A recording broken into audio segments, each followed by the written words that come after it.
the amazing things about the nighttime is that the nighttime is very special whether you're a believer or not.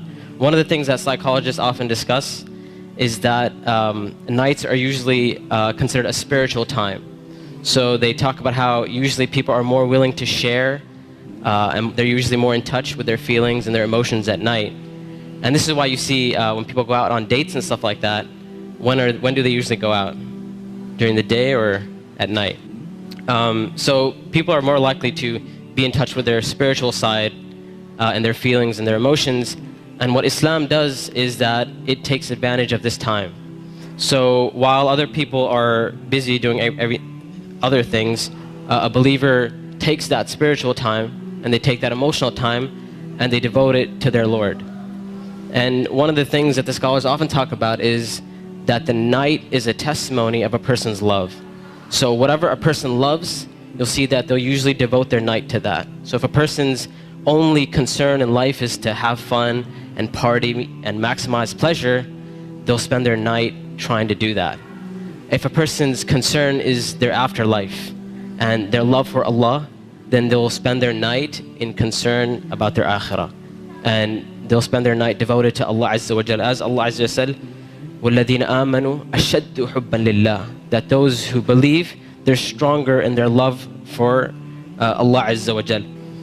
It's no secret, it's no surprise that our ummah today, our nation today, is not doing too well. And I hate to be negative, I hate to be negative about issues, but this is just a reality. And the point isn't for us to become depressed and say we're a goner and there's nothing we can do. The point is, how do we bring ourselves out of this situation, and how do we become like the companions radiallahu ta'ala anhum? And this is why one of the things that is often said by the classical scholars and even scholars of our time is that if we want to rectify this ummah, if we really, really care about this ummah, we really want to change this ummah, then we will not be able to do it except that which changed the beginning of this ummah. Meaning, if we really care, we really want the ummah to progress. Now, we're Muslims living in the West and we care about Muslims in America, and we really want Muslims to be in a better state. Then we have to look at the sunnah of the Prophet ﷺ and how the companions did it. And it is in that we're going to find our ummah come to life. And the thing about the companions, like I mentioned, is that what they had and what is missing from our time is that attribute of going above and beyond the bare minimum. Ibn Abbas radiallahu ta'ala anhuma, he says about the companions, he said, I did not see a single companion. He said, I did not see a single companion except that they would take something from the night. Meaning they would pray some type of Qiyam al-Layl. And one of the most oft questions I get from young people is, you know what, my iman is just not doing too well. Like, I have a dip in my iman and I just don't feel it anymore. Or a lot of times people who start practicing Islam, they'll have this iman high and they're doing really, really well, and then a time will come where they'll be like, it just doesn't feel the same anymore. Or a lot of times reverts and converts will say, when I first became Muslim, it was the most amazing experience of my life, and I want that back. I want that experience back. And one of the first questions I ask these people is, how is your connection with Allah? How is your Qiyam al-Layl? When was the last time you got up in the middle of the night or in the last third of the night to pray to your Lord? And if the answer usually is, well, I don't really do that. I just try to do my 5 daily prayers. I'm just happy if I can get that in. And I tell them, I say, listen, if you're cutting off your connection with Allah, how are you going to get better?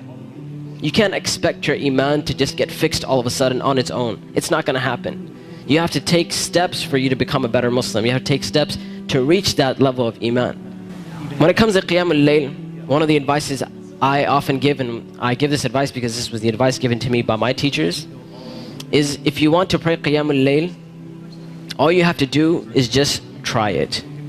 And I'm not talking about spending a third of the night praying or half of the night praying. I'm saying get up 10 minutes before Fajr.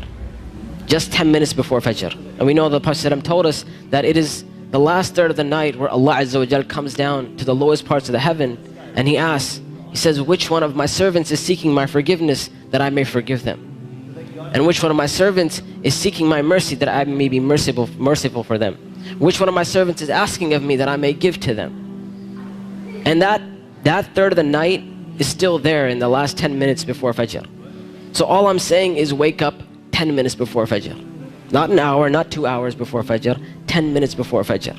And try and pray Qiyamul Layl and experience this amazing spiritual nature that Allah Azza wa Jal has given us, this blessing that Allah Azza wa Jal has given us. And when you get up in the night, number one, you'll see your heart transform. You'll feel your heart unlike you've ever felt it before.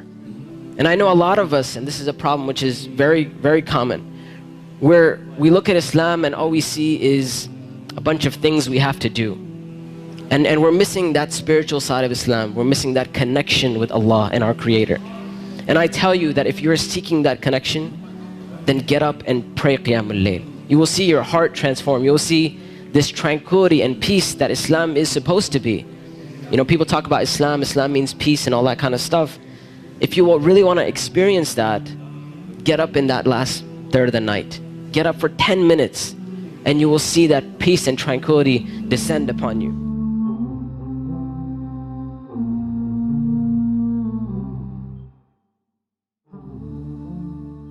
Are you tired of all these annoying ads on YouTube?